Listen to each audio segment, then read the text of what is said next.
मैं जुगनुओं के कुल की छोटी राजकुमारी हूँ, लेकिन मेरी बड़ी बहन एक तितली है। उसके पंख इतने सुंदर हैं कि वे चमकते हैं, और मैं पूरे समूह में अकेली हूँ जिसके पंख धूसर हैं। जुगनुओं और तितली परियों की दुनिया में जिसके पंखों में जितने अधिक रंग होते हैं, उसे उतना ही सुंदर माना जाता है। इसी वजह से मुझे हमेशा उपहास सहना पड़ता था। देखो मेरे पंख कितने रंगीन हैं। अगली रानी तो मैं ही बनूंगी। मैं उसके सामने कुछ कह नहीं पाती थी, क्योंकि वर्तमान रानी भी एक तितली परी थी और मेरी बहन उसकी प्रिय थी। एक दिन मैंने अकेले रानी से मिलने का निश्चय किया। महारानी, क्या आपको नहीं लगता कि यह हमारे जुगनू कुल के लिए अन्याय है? रानी ने पूछा। क्या तुम अगली रानी बनने की चुनौती देना चाहती हो? मैंने सिर हिला दिया। रानी ने कहा, अगर तुम अपने बल पर तितली कुल का सम्मान जीत लो तो अगली रानी तुम बनोगी। मैंने अपने जुगनू कुल को छोड़ दिया और तितलियों के बीच रहने चली गई। मैंने उनकी तरह दिन में फूलों से रस इकट्ठा करने की कोशिश की, लेकिन चाहे जितनी मेहनत करूं, मैं उनके जैसी नहीं बन सकी। तेज धूप से मेरा सिर चकराने लगा। मैं थककर एक फूल के नीचे छिप गई। तितलियों ने मुझे आराम करते देखा और कहा, जुगनू राजकुमारी कितनी आलसी है। उन्होंने मेरी शिकायत मेरी बहन से की। मेरी बहन ने मुझे सोते देखा और चुटकी बजाकर मेरी टोकरी भर दी। उसे मत डांटो, वह जुगनू है, ये काम उसके लिए नहीं है। लेकिन बाकी तितलियां मेरी हंसी उड़ाती रहीं।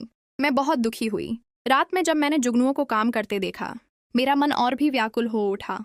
हम तो सारी रात मेहनत करते हैं, फिर भी हमें कमतर क्यों समझा जाता है? मैंने ठान लिया, मुझे रानी बनना ही होगा। मैं एक निषिद्ध क्षेत्र में गई जहां एक मशरूम जादूगर रहता था। मैंने उससे कहा, मेरे पंखों को रंगीन बना दो, चाहे मुझे कोई भी कीमत चुकानी पड़े। उसने एक योजना बनाई और मैंने सौदा स्वीकार कर लिया। अगले दिन से तितलियों का बुरा समय शुरू हुआ। जादूगर उन्हें पकड़कर एक मांसाहारी पौधे में डाल देता, जहां से उनके पंखों का रंग गायब हो जाता और वही रंग मेरे पंखों में आ जाता। दिन ब दिन मेरे पंख चमकने लगे, लेकिन तितलियां गायब होने लगीं। मेरी बहन को शक हुआ और उसने मेरा पीछा किया। आखिर उसने सच देख लिया। जादूगर ने उसे पकड़ लिया और उसी पौधे में डाल दिया। मुझे मजबूर होकर उसके साथ जाना पड़ा। जब मैं बाहर आई, मेरे पंख इंद्रधनुष जैसे चमक रहे थे और मेरी बहन के पंख पारदर्शी हो गए थे। मैं डर गई। मैंने जादूगर से कहा, उसे मत मारो। उसने कहा, अगर तुम मेरी बात नहीं मानोगी तो मैं तुम्हारा राज खोल दूंगा। उसने मुझसे अपने ही जुगनू कुल को सीमित करने की मांग की, लेकिन मैंने मना कर दिया। सजा के रूप में उसने मेरे पंखों की चमक छीन ली। मैं टूट गई। आखिरकार मैंने सब कुछ जुगनुओं को सच सच बता दिया। उन्होंने कहा, हम साथ मिलकर उसका सामना करेंगे।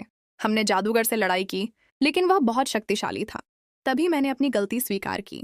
मैंने सारे चुराए हुए रंग तितलियों को लौटा दिए। अब तितलियों ने भी अपना अहंकार छोड़ दिया। हम सब एकजुट हो गए। जब हम जादूगर को हराने ही वाले थे, तभी रानी आ गई और उसने जादूगर को बचा लिया। हम सब चौंक गए। रानी ने सच बताया। वह जादूगर असल में एक मशरूम आत्मा थी जो इस दलदल में कीटों को नष्ट करने के लिए रहती थी, लेकिन उसके रूप के कारण सब उसे बुरा समझते थे।